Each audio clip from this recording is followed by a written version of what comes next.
Hi, welcome everyone to another session of Human Manual. There are manuals for every machine in this world except the most powerful machine, and that is the human machine. The most beautiful machine is our human machine. Let's take a little peek into that machine today. Let's take a peek and see how the human machine works. Today we're going to talk about health and exercise. And what better day to talk about than today? Look at this, such a beautiful day out there today. We all know how important it is to keep ourselves healthy, and we all know what role exercise plays to keep our health. Let's try and see, why do we put on the weight? Why is it that every year as we get older we seem to be adding weight to our bodies that's difficult to take off? Then why is it that we put on weight? Why is it that some of us are skinny and why is it some of us heavy? Why is it so easy for some people to maintain their weight? We all want to be just a perfect weight. None of us like to be heavyweight. None of us like to be obese.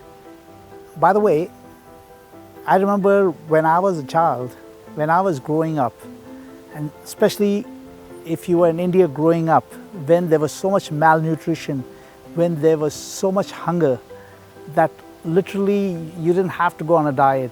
The talk of going on a diet, the talk of being skinny did not come. As a matter of fact, it used to be the other way around. Our parents used to say, used to admire kids that were heavier, used to admire as you get put on weight. So when you see too much malnutrition around you, so obviously who looks best is the person who is a little, who has a little weight. But today, in today's society, the whole pendulum has changed. Our whole thought pattern has changed. Today, fortunately, most of the places around the world, there's no longer malnutrition. There's no longer the hunger that we used to have in the olden days. Fortunately, most of us have those 3 meals or 2 meals a day that we require. I grew up in times which was so pathetic. Oh my God, I cannot even begin to explain to you. In 1964, if I remember correctly, our Prime Minister, Lal Bahadur Shastri, there was so much malnutrition, there was so much shortage of food in India that he literally went on the air and he publicized and he requested the entire nation, all of us, to skip at least 1 meal a day. So that was a request during those times in the 60s when the world, we did not have this technology and we did not have this great agricultural revolution for which we all are beneficial today. That's why many of us Indians, if you notice, we do not like to leave even an iota of food on our plate. We have been brought up to completely make sure that we eat to the last drop of whatever little last grain of rice that we may have on the plate. That's because our parents used to tell us, listen, if you waste any of this food, just imagine what you're doing. There are people out there, there's not enough food out there for people in the world, and for you to be wasting and throwing food away, they used to put us on this guilt trip. We were made to feel guilty if you left any food on your plates. Guess what? Let's turn the clock now. Now, the times are exactly reversed. I would advise you to leave that portion of extra food on the plate or give it to someone, let someone eat that, because that food which you eat, that extra food which your body does not require, that extra food will do more harm to you inside the body than it does outside the body. I would rather let that food go to waste or be given to people who are needy, but do not have that extra food go into your body. Okay, let's understand why we put on weight. Let's understand exactly how does our body work. Our body has a mechanism. It has got an invisible weighing scale. It's a weighing scale that measures in calories. And if you notice that our bodies can only eat up to that scale, you be rest assured that your body can only consume that many calories. You will notice that if you have a scale of eating, let's say 600 calorie meal at a time, you will notice that you cannot consume 800 calories. Your body will immediately tell you when to stop. It's like It's like an auto stop when you come to that point. Our body is like a bank. Whatever deposits you make of those calories, of your food intake, has to be spent. If you do not spend that food intake, those calories, what happens to it? Well, it turns into fat, and then it gets stored into your body. And then your body weighs extra. Slowly but slowly, if you notice that we keep on adding weight every year. People do not realize it, but let's say, even if you put on 2 kilos or even 1 kilo every year, what happens to it? It just keeps on piling. All that fat keeps on piling, all that body. So you start to build fat around your body. And why is it that some of us are obese and some of us seems to be weighing a lot more than the others? Your stomach is like an elastic bag which expands and contracts. It all depends upon what you get it used to. It all depends. This weighing scale that I spoke about earlier. Now this weighing scale can increase or decrease based upon what you do to it. So if you try to force in more food into your stomach of what it's capable of taking for that day, when it sends you a message, listen, I have had enough and I don't want any more. But if those visuals of food and if those emotions of food, because of the emotion, visuals, or the taste of that food, you have those few extra bites. Those few extra bites on one day, of course, it will not affect you. But guess what happens when you do it on a constant basis? Then that elastic, that bag expands. So your stomach expands. And then the next time, it wants the same amount of food, it wants that extra thing. Stomach takes it as though it's a command from your brain that it wants us to expand. It's like your stomach does not want to deprive your body of the nutrients that it wants. So it feels that your brain is sending a message to your stomach that you need to expand, you need to take more food. And then the stomach just takes that command and expands. Every time you put on that weight, you have absolutely no idea what that extra weight does to your body. Let's say, try carrying a 5 kilo bag on your back and just try walking with it and you see exactly what it does to you, right? It slows you down. Each one of the part of your body has to work extra because the more weight puts more pressure on your body. It gets every part of your body to work harder. It gets every function in your body to work more. It has all kinds of ill effects.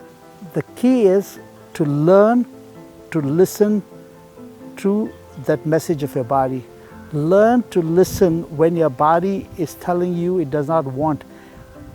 The only way you can learn is if you notice it, if you pay attention to it, if you focus on it.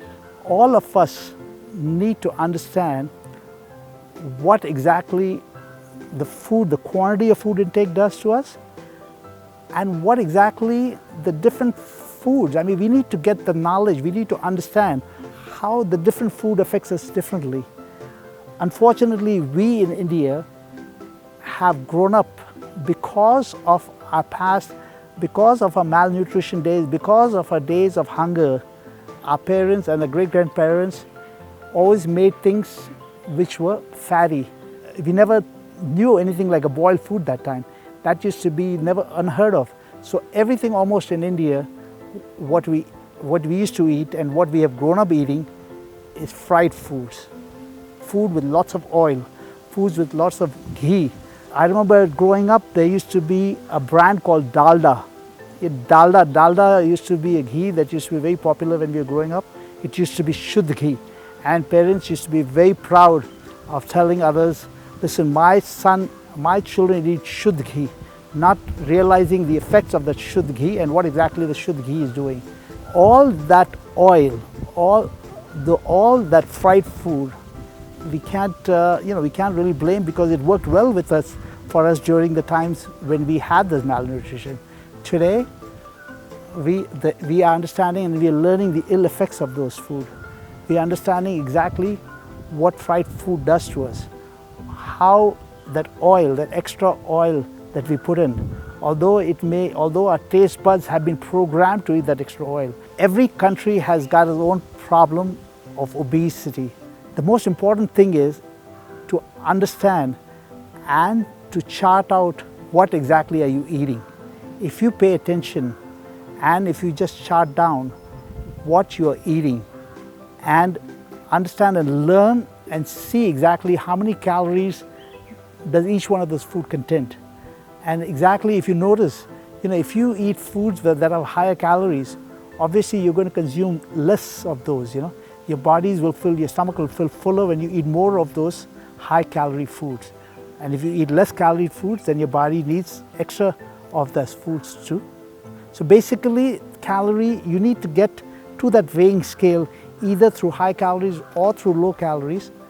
But your body can digest food with low calories far better and far faster and at a much more optimum speed when you eat low calorie food. Once if you get to the depth of it, once if you put enough attention and enough focus as to what you're consuming, if you start to chart down and write down exactly for, just for 1 week, all the different types of foods that you eat and how much of the food that you eat, then you will begin to realize and you will pay attention and you can possibly even cut down some of those quantities. So it has got to be a two-pronged effort. One is you have to reduce the quantity of what you eat, and the second is to consume foods which are lesser calories and which are much more healthy food. So I'll just give you an example how my body scale and how my stomach shrank. I remember I used to eat 3 chapatis with every meal. So one day when I was discussing about weight with another friend of mine, he told me, listen, I eat only 2 chapatis and it's very easy to go down from 3 to 2, and once if your stomach gets used to eating 2, then you will not want that extra chapati. That one conversation, I remember I went back and I thought about that, and it has to keep playing in your mind. It's just once just listening to someone would not really affect unless you pay attention to that sentence, unless you emotionally accept that in your brain, say it to yourself, hey, listen, what he said made a lot of sense. I need to practice that. So I started from 3 chapatis, I went down to 2 chapatis, and similarly, on another occasion, I heard another friend said all he eats is 1 chapati. And guess what? Nowadays, I only eat 1 chapati at night. If someone tries to give me even a quarter of chapati extra, I have a tough time eating that. I think our bodies get used to eating exactly what you get it to use. It may not happen in a day, but if you eat it for 2 weeks, I think 2 weeks on a constant basis, if you eat 1 chapati at night, I think your bodies will get used to that 1 chapati, and then it will start to grumble if it's fed more. Diet is the only game where you win when you lose. The other thing which has helped me a lot is I always have my meals at 7 o'clock. In America, it's not unheard of people having their dinners at 5:30, 6:30 p.m. In certain other parts of the world, people eat very late. I know in Bombay, when I go to some of these social functions in Bombay, parties only start at 11 o'clock. If you try to go there early, and if you try to be there and say that I'm hungry and I want to be early, they would laugh at you. We all behave like the society we are surrounded by. The key is to be focused and to join the forum, be with like-minded people who are also trying to lose weight. When you are with a group of people who are trying to achieve the same goal as yours, it's a lot easier to stick to your guidelines. It's a lot easier to achieve those goals. It's a lot easier. You have to move around with people who find losing weight to be as important as you do. There are many of us who are very happy with their extra weight, whom it does not bother. They are obese. They seem to think it's fine. To them, it does not affect them. Well, guess what? Don't move around with people like that, because their mindset is totally different. Move around with people who have a similar mindset. We need to have that emotional detachment. Some people just crave, and they seem to show happiness when they see food. I mean, their whole eyes light up. They seem to feast. Eating food to them is like a festival, is like a, is like something, is the best part of the day. They feel having those late dinners and having those oily foods is like a festival. So you need to understand why they cannot lose weight. Some of us, you need to emotionally detach yourself. If you are angry, if you are in a bad mood, you could be getting yourself into a habit of eating. If you are depressed and if you eat to satisfy yourself, what it's going to do is it's going to form a habit. Having those little foods, having those little bites of snacks, if you keep having those, then your mind automatically connects. It becomes a habit. So you need to cut down and be disciplined enough and have just 3 square meals, preferably at the same time, preferably during the same time, because your body gets used to it. One of the other things is not to eat when you're hungry. Some of us starve ourselves and really deprive ourselves of food, and then when we are hungry, what we do is we tend to eat too much during that time. We tend to really just give us mental satisfaction, to get ourselves happy, we tend to overeat. Guess what? Besides those discipline of eating the reduced calories, besides the discipline of eating those 2 chapatis or 1 chapati, as the case may be, the other most important part, and I would consider that to be equally important to eating less, is exercise. I think it's very important to realize what exercise does to us. Regardless of how active you are, you're always burning X number of calories. And exercise plays a very, very important part, not only in reducing your body's weight, but making you feel good overall, giving you the confidence, giving you the adrenaline that makes you feel good. Oh, you have absolutely no idea what exercise does to you. I just love working out every day. See, it all depends upon, again, what you say to yourself. If you say, I just love the workout, your body connects with that message, your brain connects with that message, and it encourages you to do the exercise. I work out in the morning, an hour a day, every day, and that is the best hour of my day, because towards the end, the feeling that I feel after that 1 hour of workout is a great feeling. It is like getting me vitamins for the day. That's one of an important strengthening exercise of my mind, which I do, is exercise. No goal was ever met without a sweat. So go work out that sweat. A very small percentage of us really exercise on a daily routine.